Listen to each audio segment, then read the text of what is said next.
Moi, c'est Évariste Mfaoumé.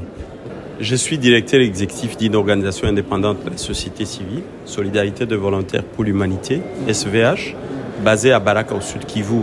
Mais dans ce cadre, je suis venu en tant que point focal du processus de Nairobi. Et quelles ont été les principales recommandations de la société civile dans cet entretien avec le facilitateur principal? D'abord, il faut partir du contexte tel que les participants ont démontré combien de fois les populations souffrent atrocement des affres de conflits armés récurrents et toute la situation humanitaire déjà dramatique. Ça, vraiment, c'est un point qui a attiré l'attention au niveau du contexte, mais aussi la complexité de la situation. Parce que c'est une situation qui est caractérisée non seulement par l'activisme de groupes armés locaux, mais de groupes armés étrangers, qui rend une situation qui était déjà fragile, un peu plus compliquée qu'avant.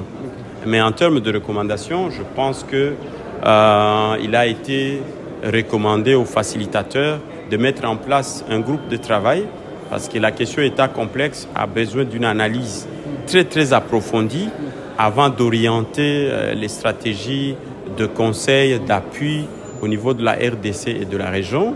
Ça a été une des recommandations, mais une autre recommandation, c'était demander aux facilitateurs vraiment de peser de son poids aux autorités congolaises pour la mise en place d'un processus de justice transitionnelle qui soit vraiment participatif et inclusif, juste et équitable.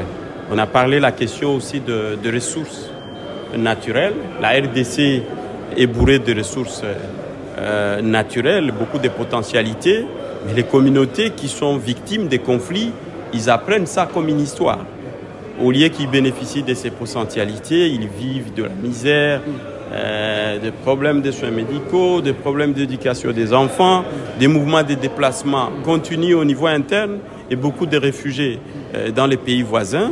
Vous voyez ce que ça fait pour l'avenir des jeunes qui sont désœuvrés, tout ça.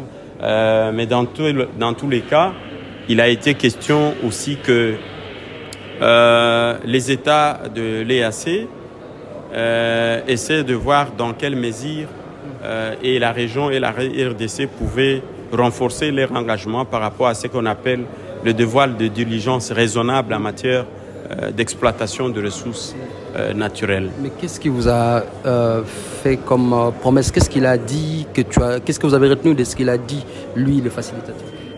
En tout cas, le facilitateur nous a reçus en délégation dans un environnement amical. Je l'ai trouvé vraiment très humble. Il a écouté sérieusement les délégations parce qu'on était bien structuré avec une petite équipe de gens qui prenaient des interventions. Nous, en tant que point focal, on était derrière au niveau de la salle, mais j'ai vraiment suivi avec attention une écoute très active du facilitateur, un échange avec respect de membres des communautés, mais il a insisté aussi sur le fait que, en tout cas au niveau de l'EAC, ils sont engagés pour que l'unité nationale de Congolais soit une réalité. Pour lui, ça c'est la base. Il fait exemple au Kenya, que cette unité nationale, c'est la base. Mais maintenant, sur cette base, il faut faire en sorte que les ressources que Dieu vous a données, il est revenu sur ça plusieurs fois, vous devez les utiliser pour la sécurité, la stabilité, le développement. Il a essayé de démontrer clairement qu'il ne se fera pas fermer les yeux, quelle que soit la complexité de la situation. Il va se rassurer qu'il a bien compris, en tout cas la problématique, il est en contact avec tous les acteurs et ce qui est important, c'est le niveau d'engagement politique. Le chef d'État de l'EAC lui a donné mandat avec beaucoup de confiance et il est couvert de ce mandat et partant, il s'est dit, écoutez, nous avons eu des rounds de discussions à Nairobi 1 et 2. Nous sommes arrivés, nos équipes, jusqu'au sud Kivu, à Beni et à Ituri. Mais nous avons estimé cette fois-ci que les communautés sont vraiment nos partenaires stratégiques. Et c'est vraiment la raison de les amener ici.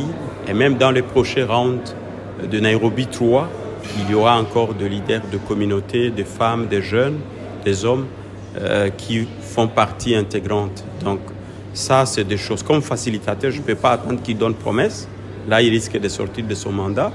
En tout cas, il est resté dans l'écoute de communautés. Il va écouter ceux du Nord Kivu, de l'Ituri aussi. Il rencontre en ce moment les membres de l'Assemblée nationale. Il va rencontrer les membres du Sénat, les missions diplomatiques qui sont ici, des États membres du Conseil de sécurité des Nations Unies.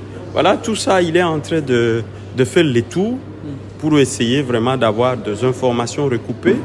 Il va essayer de mettre en place une équipe pour analyser tout ça et projeter les actions avec beaucoup de lumière, beaucoup d'orientation. Moi, de mon point de vue, ça, je trouve que c'est bon. Pour le reste, c'est notre processus. En tant que Congolais, nous allons continuer à les suivre.